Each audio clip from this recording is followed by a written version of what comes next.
नमस्कार। दुनिया इस हफ्ते के रविवार ये विशेषांक में आपका स्वागत है। मेरा नाम है खुशहाल। हम हफ्ते में 3 बार यानी बुधवार, शुक्रवार और रविवार को सुबह 10 बजे यह कार्यक्रम लेकर आते हैं जिसमें अंतर्राष्ट्रीय घटनाओं पर आपसे बातें करते हैं। इस कार्यक्रम का उद्देश्य सिविल सेवा अभ्यर्थियों के साथ साथ आम जनमानस की अंतर्राष्ट्रीय जानकारियों को समृद्ध करना है। आज के एपिसोड में भी हम ऐसी ही एक घटना के साथ हाजिर हैं। बड़ी खबर के अलावा छोटी खबरों पर भी बात करेंगे, लेकिन पहले बात बड़ी खबर की। करीब 10 महीने पहले जब रूस ने यूक्रेन पर हमला किया, तब शायद ही किसी ने सोचा होगा कि यह जंग इतनी लंबी चलेगी। हालांकि अभी भी यह जंग खत्म नहीं हुई है, इसलिए यह कहना भी बेहद मुश्किल है कि दुनिया को और कितना इंतजार करना पड़ेगा। मगर यह जंग जब तक चलती रहेगी, दुनिया पर असर डालती रहेगी। यह भी है कि किसी जंग का असर सिर्फ अपने नजदीक के भौगोलिक दायरे में ही सिमटा नहीं रहता। दुनिया के कोने कोने में इसके नतीजे देखने को मिलते हैं। यूरोप में चल रही जंग से एशिया के दक्षिण पूर्व में मौजूद देशों की चिंता कैसे बढ़ रही है, आज की हमारी बातचीत उसी से जुड़ी है। असल में दक्षिण पूर्व एशियाई देश, या जिसे आप आसियान देश के नाम से भी जानते हैं, उनकी एक नहीं, दो नहीं, बल्कि कई चिंताएं हैं। सुरक्षा से लेकर खाद्य आपूर्ति जैसे तमाम सवाल हैं जिन्हें लेकर आसियान देश चिंतित है। एक और दक्षिण चीन सागर विवाद के और गहरा होने की संभावना है, तो दूसरी ओर कई खाद्य सामग्रियों के लिए ये देश यूरोप पर ही निर्भर है। आसियान देश यूरोपीय सामानों का बड़ा आयातक है, लेकिन यूक्रेन संकट ने इसमें रुकावट पैदा की है। हालांकि आसियान देश खुलकर रूस का विरोध नहीं कर रहे हैं। सिंगापुर और इंडोनेशिया ही 2 देश हैं जिन्होंने रूस का विरोध किया है। इसलिए आज के एपिसोड में इन तमाम पहलुओं को टटोलेंगे, जानेंगे कि यूक्रेन संकट के मद्देनजर आसियान देशों की क्या चिंताएं हैं, समझेंगे कि आसियान देश दक्षिण चीन सागर विवाद को यूक्रेन संकट से जोड़कर क्यों देख रहे हैं। आसियान देश रूस का खुलकर विरोध क्यों नहीं कर रहे हैं, इस पर भी बात करेंगे। लेकिन पहले दक्षिण पूर्व एशिया इलाके को समझ लीजिए। दक्षिण पूर्व एशिया एशिया का भौगोलिक दक्षिण पूर्वी क्षेत्र है जिसमें मुख्य भूमि चीन के दक्षिण में स्थित है। यह भारतीय उपमहाद्वीप के पूर्व में और ऑस्ट्रेलिया के उत्तर पश्चिम में है। दक्षिण पूर्व एशिया उत्तर में पूर्वी एशिया, पश्चिम में दक्षिण एशिया और बंगाल की खाड़ी, पूर्व में ओशिनिया और प्रशांत महासागर तथा दक्षिण में ऑस्ट्रेलिया और हिंद महासागर से घिरा है। इस इलाके के 10 देश मिलकर आसियान समूह का निर्माण करते हैं। ये देश है Indonesia, Malaysia, Philippines, Singapore, Thailand, Brunei, Vietnam, Laos, Myanmar और कंबोडिया। इसी इलाके में दक्षिण चीन सागर है जिसमें चीन की अतिक्रमणकारी गतिविधियों और आक्रामक रवैये से ये देश परेशान रहते हैं। असल में दक्षिण पूर्व एशिया के कई देश आवश्यक वस्तुओं के आयात पर निर्भर हैं। इसमें रूस और यूक्रेन की भूमिका अहम है। इसे इस तरह समझिए कि 2020 में आसियान देशों ने अपनी उर्वरक आपूर्ति का 9.7% रूस से और 9.2% अनाज यूक्रेन से आयात किया। लेकिन पिछले 10 महीनों में इन देशों को आपूर्ति में कमी का सामना करना पड़ा। इससे इन देशों की अर्थव्यवस्थाओं ने परिवहन और बिजली जैसी बुनियादी सेवाओं पर प्रभाव महसूस किया है। विश्व बैंक के मुताबिक 2022 में यूक्रेन संकट के चलते ऊर्जा की वैश्विक कीमत में 50% और भोजन में 20% का इजाफा हुआ। इसका प्रभाव आसियान देशों में भी देखा गया। एक समूह के रूप में आसियान के लिए मुद्रास्फीति की दर 2021 में 3.1% से बढ़कर 2022 में 4.7% हो गई। सामानों की कीमतों में बढ़ोतरी से दक्षिण पूर्व एशियाई देशों के सामने कोरोना महामारी से उबरने में बाधा पैदा हो रही है और यह बाधा राजनीतिक और आर्थिक अस्थिरता के जोखिम को बढ़ा सकती है।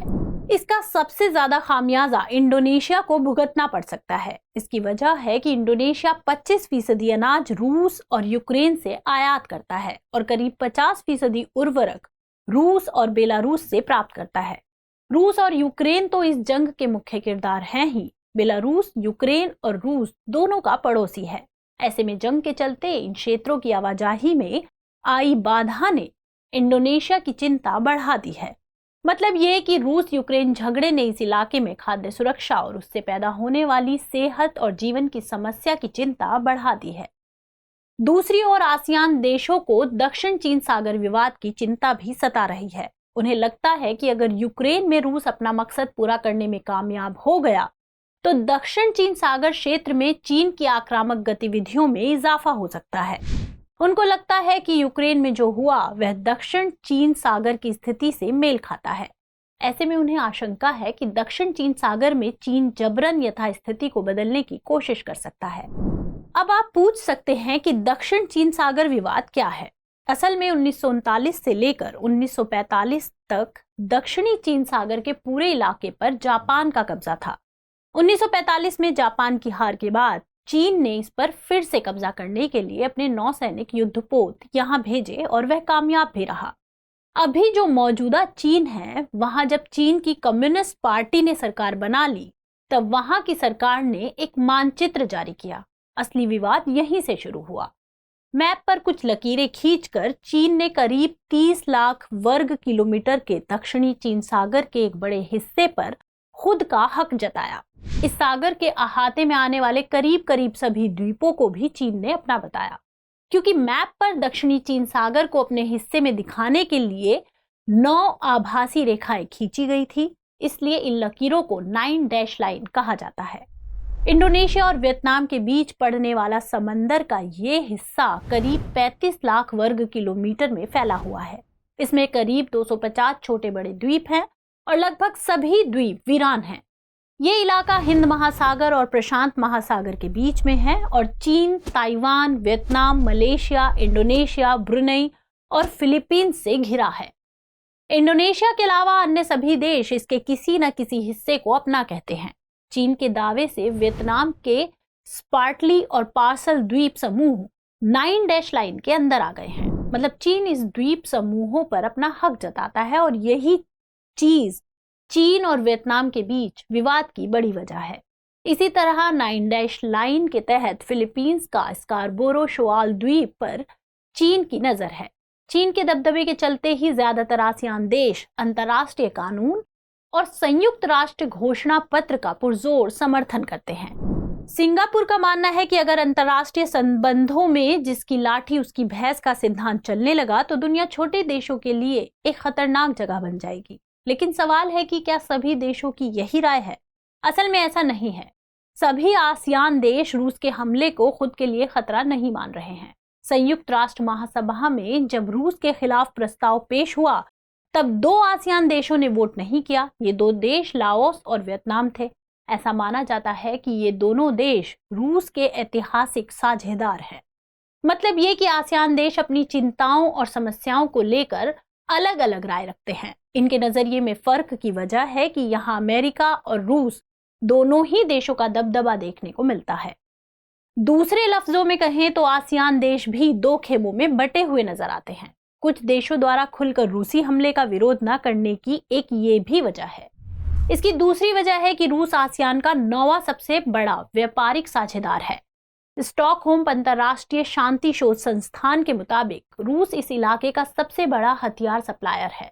दूसरी ओर यहाँ के राजनेताओं का एक वर्ग पुतिन को मजबूत नेता मानता है। उनका मानना है कि अमेरिका के नेतृत्व वाली विश्व व्यवस्था को रूस ने चुनौती दी है, लिहाजा रूस में क्षमता है कि वो वैश्विक राजनीति में अमेरिका को ओवरटेक कर ले। यही सब वो वजहें हैं जिनके चलते कई नेताओं ने रूस की आलोचना नहीं की। बहरहाल वैश्विक बिरादरी को चाहिए कि वे एकजुटता से रूस पर दबाव बनाएं ताकि आसियान देशों में किसी भी प्रकार के मानवीय संकट को टाला जा सके। अब बारी है इस कार्यक्रम के रविवार विशेषांक दुनिया मेरे आगे की, जिसमें हम बात करेंगे दूसरी अहम अंतर्राष्ट्रीय खबरों की।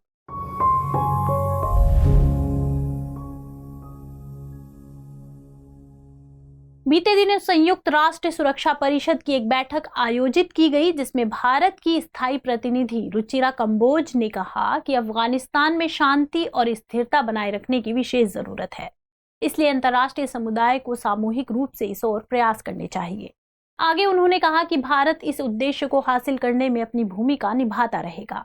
अफगान लोगों के हित हमेशा से भारतीय प्रयासों के मूल में रहे हैं। इस संदर्भ में भारत अफगानिस्तान में सुरक्षा स्थिति पर करीब से नजर रख रहा है। इसके साथ ही अफगानिस्तान से जुड़े मुद्दों पर अंतर्राष्ट्रीय समुदाय के साथ भी सक्रिय रूप से जुड़ा हुआ है। उधर इजराइल ने एक बार फिर सीरिया में हवाई हमला किया है। सीरिया की सेना के मुताबिक 20 दिसंबर की तड़के देश की राजधानी दमिश्क के पास इजराइल ने हवाई हमलों को अंजाम दिया है। इस हमले में भौतिक नुकसान के अलावा सीरिया के 2 सैनिक घायल हुए हैं। सीरिया के मुताबिक इजराइल ने पिछले महीने में भी इसी तरह के हमलों को अंजाम दिया था। सीरियाई ऑब्जर्वेटरी फॉर ह्यूमन राइट्स ने एक बयान में बताया कि इजराइल हमलों में 3 गैर सीरियाई नागरिकों की भी मौत हुई है। हालांकि बताया जा रहा है कि मारे गए नागरिक ईरान समर्थित लेबनानी आतंकवादी समूह हिजबुल्लाह से जुड़े हुए थे। हाल ही में जर्मनी की एक अदालत ने एक 97 वर्षीय महिला को 10,000 से ज्यादा मामलों में हत्या का दोषी ठहराया। अदालत ने उसे द्वितीय विश्व युद्ध के दौरान नाजियों के स्टुतोफ कंसंट्रेशन कैंप के कमांडर के सचिव के रूप में उनकी भूमिका के लिए दोषी पाया है। महिला पर आरोप था कि जून 1943 और अप्रैल 1945 के बीच कैंप में कैद लोगों की व्यवस्थित हत्या में शिविर के प्रभारी को उन्होंने मदद की थी। दिलचस्प बात है कि इस मामले की सुनवाई एक किशोर न्यायालय में हुई थी, क्योंकि कथित अपराधों के समय उसकी उम्र 21 साल से कम थी। उत्तर कोरिया ने जापान के खिलाफ कठोर और निर्णायक सैन्य कदम उठाने की धमकी दी है। उसने यह धमकी जापान द्वारा राष्ट्रीय सुरक्षा रणनीति अपनाने के बाद दी है। उत्तर कोरिया इस रणनीति को जापान को एक आक्रामक सैन्य शक्ति में बदलने के प्रयास के रूप में देखता है। उत्तर कोरिया के एक मंत्रालय के प्रवक्ता ने अपने एक बयान में कहा कि जापान आत्मरक्षा अधिकारों के बहाने अपनी सैन्य आक्रमण क्षमता का निर्माण कर रहा है, जिसे ना तो उचित माना जा सकता और ना ही यह सहन करने लायक है। आगे बयान में जापान पर क्षेत्रीय शांति को कम करने का आरोप लगाया गया। आपको बता दें कि जापान अपनी राष्ट्रीय सुरक्षा के लिए उत्तर कोरिया को सबसे बड़ी चुनौती के रूप में देखता है। जापान के लिए उत्तर कोरिया की परमाणु युक्त मिसाइलें एक प्रमुख सुरक्षा चिंता विषय है। ये मिसाइलें जापान के साथ साथ दक्षिण कोरिया और अमेरिका तक पहुंचने में सक्षम हैं। अब बात करते हैं सवाल की। रूस यूक्रेन युद्ध ने आसियान देशों को किस तरह प्रभावित किया है, वर्णन कीजिए। हमारे इस कार्यक्रम को लेकर आपके क्या फीडबैक हैं और क्या कुछ सुझाव देना चाहते हैं, ये हमें कमेंट सेक्शन में जरूर बताइए। हमें आपकी प्रतिक्रिया का इंतजार रहेगा।